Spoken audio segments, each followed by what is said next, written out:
Hello and welcome to Breakfast for Pancakes. I'm your host, PK Sullivan. This week I'm going to show you one of my favorite cooking tools. It lives on my kitchen island underneath this beautiful cutting board. Let's check it out. This is a carbon steel griddle that fits on top of my stove. It is sized to fit a 30-inch range from side to side and front to back. It has a raised lip along all four edges, though the front is at a shallower angle and doesn't go up as high. Being carbon steel, it seasons up just like you would cast iron or carbon steel. Check out my video on how to do that here. This one comes with a grease trap that fits under these holes here so that while you're cooking you can scrape the grease through the holes down into the grease trap and control the fat on your cooktop. Why have a massive carbon steel skillet? Well, for me, it's a new cooking tool and I've always wanted to try cooking on a griddle, but I didn't really want to get an outdoor one. This seemed like it would do the trick indoors. And let me tell you, my pancake game has gotten so good since I rolled this out. Making pancakes takes forever if you're trying to do them in a normal skillet. I can turn out 8 pancakes, a full meal for me and my wife, in the same time that it took me to do 2 pancakes in a skillet. It's also great for burgers, stir fries, fried rice, and things like Philly cheesesteaks. This will cook an entire package of bacon. One thing I like to do when I'm doing burgers or cheesesteaks is have my beef on one side and then the onions or peppers or other toppings going on the other side. I can get a lot of beef and a lot of other toppings going simultaneously, and it makes prep and cooking so much easier. Anything a short order cook at your favorite diner would make, you can make on your griddle. It's absolutely wonderful and I love it. I'm going to talk about my griddle. The griddle comes from a company called Steelmade. They are a US based company, make the griddles and a number of accessories to go with them. They also make this beautiful cutting board. Got this because I needed a place to store my griddle and I didn't want to get a bag and stick it in a closet. If I put it in a closet, I'm not going to use it. I wanted the griddle out, but not in the way. They sell this cutting board and now the griddle lives on my counter, and the cutting board has actually become my go-to workspace. It's obviously the backdrop for all of the chopping and everything that I do on this show, so props to them. Absolutely love this. It's a great way to have the griddle handy when I want it, but not have it in the way when I don't want it. One last thing about the cutting board is it does have these channels here, which let it sit on top of the griddle. Once this gets set on top of the griddle, it's not easily going to just get jostled and bounce off the griddle. It will sit and stay in place. This episode is not sponsored by them. I bought the griddle with my own money. I've been using it for about a year and I absolutely love it. That's why I'm doing this video. Pros and cons. What do I like? I really love the versatility of it, how easy it is to clean, and how well it cooks. The fact that it lives on my counter and lives underneath an incredible cutting board, that's also just fine.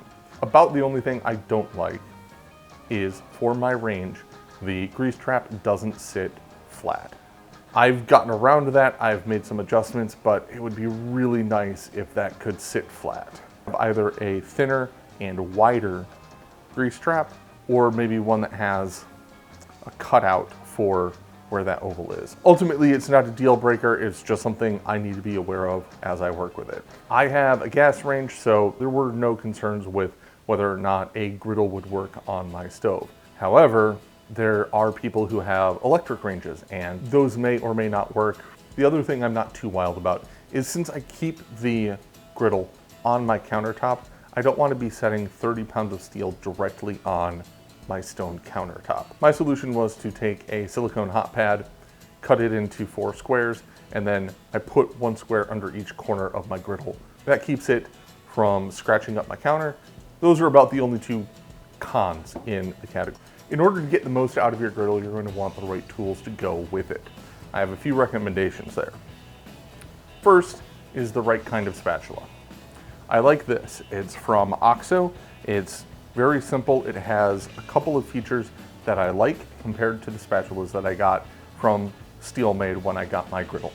First, the front edge, a nice straight flat edge so that when I am scraping on the griddle, the entire front is in contact and I'm able to get under the food very easily. I'm not going to hit the food on a rounded surface that's going to then bounce my pancakes off to the side. Second, and on a related note, the front edge is very, very thin.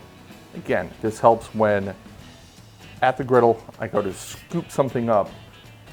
The thinner that front edge, the more likely it's going to pick up all of the food rather than break the food off as it bumps into it and lifts it away from the grill. So get yourself a couple of good spatulas. Working on a griddle, there are scenarios where you're going to want multiple spatulas. I have 3 of these. That's a little overkill probably. It does come in handy to have more than one. The last thing I like about these is the handle. It's a very nice, solid plastic rubber handle. Ergonomically, it's very nice. It has a good grip. It's a good size for my hand. It's an OXO spatula. I think this is the 8-inch version. Highly recommend it. Check that out. Another thing that is super useful to have some sort of dome for trapping heat and steam above your food. When I'm making a sandwich or if I'm doing a nice thick burger, I will take my little dome, plop it over, thereby trapping heat and steam in the food there with it. That's going to cook the food from the top down as the contact with the griddle cooks it from the bottom up. Helps your food cook faster and more evenly. I like to use this when I am cooking eggs or grilled cheese. These are pretty cheap. I got this for like $8 at Target a few years ago. I haven't been able to find this specific one again, which is a shame because it has a couple of things I really, really like. It's got a good dome shape, that's fine, but it has this handle, which stays relatively cool. If you have chef hands and can just pick things up off the grill, that's fine. But if you are using it for a long time, the handle is also shaped so that you can get your spatula through the handle slots and lift it up off the food. It's a great safety feature. It's come in handy for me a few times and I highly recommend it. This is from Charbroil. I haven't been able to find any more, otherwise I'd probably have 4 of those. Charbroil, if you're watching, make more of these. These are awesome. Something you probably already have, but might not, yet is super, super important, is a spoon rest. A lot of people, when they're cooking, will take their spatula or their spoon or whatever and set it on the stovetop. When your entire stovetop is your cooking surface, you can't do that. So that's why a spoon rest, super handy, super basic, but also super easy to overlook. Set it on the counter, right next to you. Get a spoon rest, save your counters a little bit. One thing I recommend people should invest in is little squirt bottles, condiment bottles. They're like $2, $3 a piece. I use them for a couple of things, rarely ever condiments. I generally keep 3 of them along the backsplash of my sink.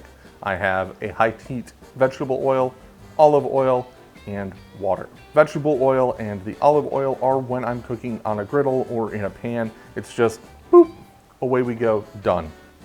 The water bottle comes in handy in a couple of ways. One, this makes a great delivery method for deglazing your griddle when you're done as part of cleanup. Spray water where you need it, when you need it, and then scrape up with your spatula. The other way is actually when you're cooking. So if you are doing a cheeseburger and you just want to quickly melt the cheese without overcooking your burger, you'll want 2 things. First is a little dome, trap the heat in, and then a water bottle. What you do is squirt some water down, then drop your dome right over the top. When you do that, the water is immediately going to start turning into steam. The dome traps the steam there, and what happens is water conducts heat much, much more effectively than just air. So by introducing all that steam, you're going to cause the cheese to melt at a much faster rate than you would just covering your burger. Understanding and managing your temperatures is a crucial component of cooking. It's always a good idea to have a thermometer handy so you know the temperature at which you're cooking. I have 2 that I like to use with my griddle. The first, it's a little laser. It's got pretty quick readout, reads to 1/10 of a degree, and I can measure the temperature anywhere on the griddle whenever I want. It does require me grabbing the gun, pointing it down, and getting a reading. My hands are often full, my hands are often dirty, not always in a position to grab the laser thermometer. In those situations, I have this. It's just a little flat disc thermometer, and it just sits on your griddle. What's nice about it is it doesn't just have the temperatures, it gives you the temperature range for grilling and searing. Searing is high heat where you really develop strong Maillard reactions in meat. Grilling is where you are more gently cooking things. Lets me know when my griddle is up to temperature so that I can start throwing things on to cook. When I ordered mine, I ordered the kit with a bunch of extras. It came with the griddle, the cutting board, and a number of tools. The wood oil for keeping the cutting board in good shape, that's fine, that's good. I actually didn't end up liking the squirt bottles that were sent or the spatulas. When the spatulas arrived, it only took one cook for me to realize that I wasn't really a big fan of them. Both of these have a couple of drawbacks that I just didn't really care for. First, they both have this rounded edge. And I found that as I went to scoop food up, food was bouncing off of that rounded edge rather than just being scooped up. I only have a small amount of contact with the griddle at any point along a curve. That wasn't great. Second, this is a much thicker metal than my preferred spatula.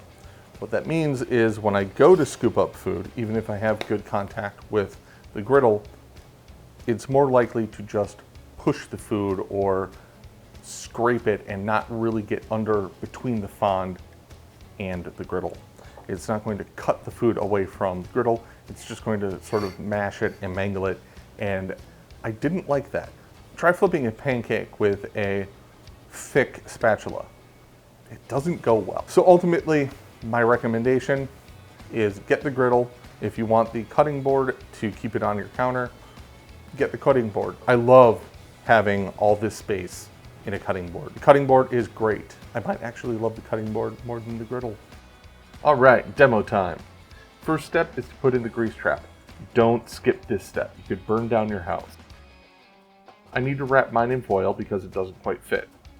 Hold on, back it up. Yeah, this is what I'm talking about. My grease trap doesn't quite fit. It slides up the central burner just a tad. That means it sits at an angle and doesn't lie flat. It's just something I need to be aware of every time I cook. Next, the griddle goes on and you turn on all the burners to medium-low heat. I set mine between 2 and 3 on the dial. Let your griddle preheat for 15 minutes or so before you cook. Here, I'm doing the second round with some burgers, so the griddle is already nice and greasy. It took me about 5 minutes to cook 11 smash burger patties. Quick tip, you'll see me dip my spatula in the beef fat before I smash the burgers. That's to keep the spatula from sticking to the patty. Here you can see I fit 11 patties on the griddle at once with onions off to the side. It's a huge amount of food and one of the reasons I love my griddle. Once the pandemic is over, I'm absolutely going to be having people over for smash burger night. There are hot spots on the griddle because home ranges have burners, so put your food down directly over the burners for the best results. Notice how the last burgers I put down, the ones that go directly over the oval central burner, develop the best browning. Meanwhile, the onions, pushed all the way to the side and which have been on the griddle for much longer, are just sort of chilling, hanging out, cooking nice and slow. This is what's great about having those hot spots, is you can cook some things slow, some things fast, but you don't have to worry about being constrained by the size of a small pan. With the burgers and onions all done, it's time to clean up. Start by scraping the fat down through the holes to the grease trap. Then scrape up the fond that's stuck to the griddle as best you can. Just use your spatula. Get a water bottle and deglaze any trouble areas, scraping up as you go.